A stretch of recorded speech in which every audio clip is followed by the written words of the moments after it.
Sobrang dali na lang gumawa ng salad dito. Ang galing. So guys, meron tayo ditong i-unbox. Gamit na naman ito sa kusina. So saktong-sakto dahil mahilig akong gumawa ng vegetable salad. So ito ang multifunctional vegetable cutter. So meron din siyang manual. Yan, kung paano siya i-assemble. Ito yung pang-ikot. Tapos, ito yung kanyang pinaka-body. Yan o. So, ang kulay niya ay puti na may gray. So, ito gray, light gray, darker gray. So, ito natatanggal siya.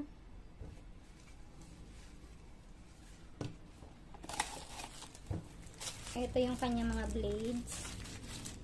Pwede nyong pagpalit-palitin. 1, 2, 3, 4, 5, 6. So, kung mapapansin nyo, dalawa siya kasi dito siya ilalagay.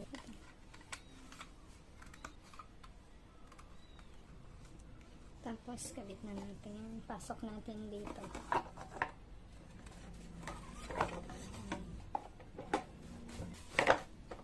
Dito siya ikakabit. Ayan. Higpitan nyo lang.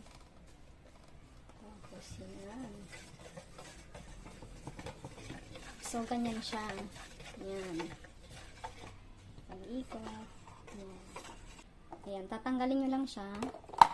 Tapos ganyan. See?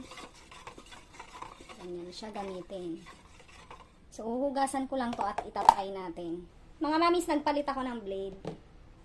Ginamit ko yung isang blade. Kasi, yun ang gusto ni Mister. Dahil, papapakin daw niya yung pipino na isasample natin dito. Pipino gagamitin natin. Ayan o, hinugasan ko siya. So, inati ko siya.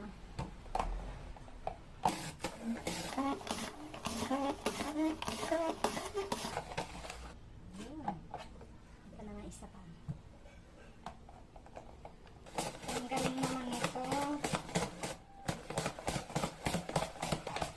Yun o.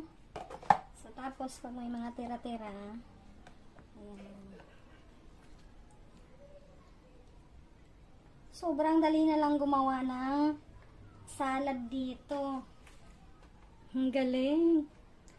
Ayan o. So, yung isang blade lang ang nasample natin kasi wala na akong pipino. Wala na din akong carrots, kaya ito na muna yung papakita ko. Ang galing.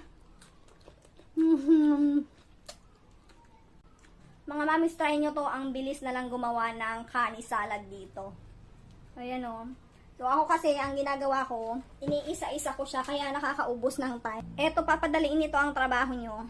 So, kung gusto nyo din ng ganito, check my yellow basket. At sa ating comment section, ayun siya.